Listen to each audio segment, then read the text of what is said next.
Para hacer la forma utilizamos un vaso y el tapón de una botella.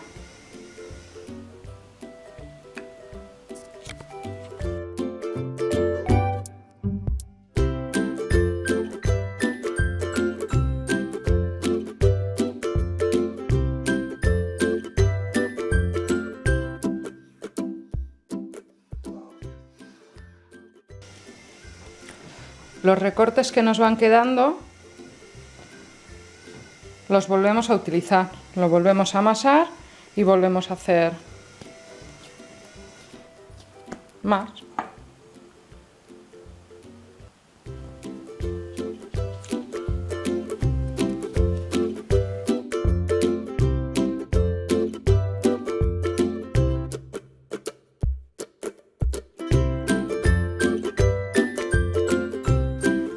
Una vez que hemos hecho la forma, los vamos a tapar con un trapo y los dejamos tapados aproximadamente media hora o una hora.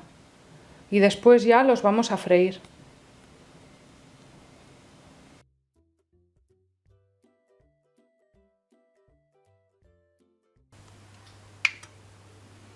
Ahora vamos a freír los donuts en aceite de girasol.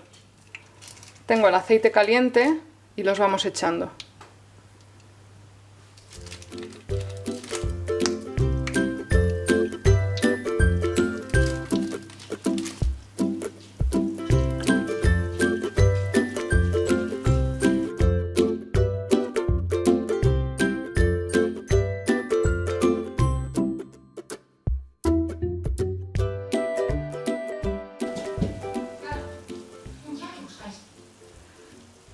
He derretido un poquito de chocolate de tableta en el microondas y entonces ahora vamos a decorar estos con un poco de chocolate.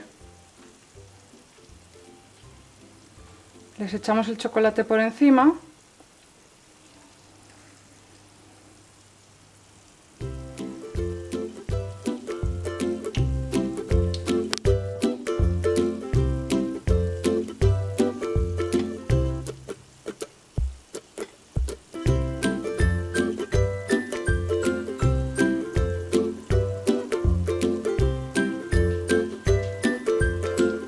Entonces hemos decorado esos con chocolate, que ahora se pondrá duro, y luego tenemos estos otros que les hemos echado azúcar. Azúcar normal, también les podemos echar azúcar glass.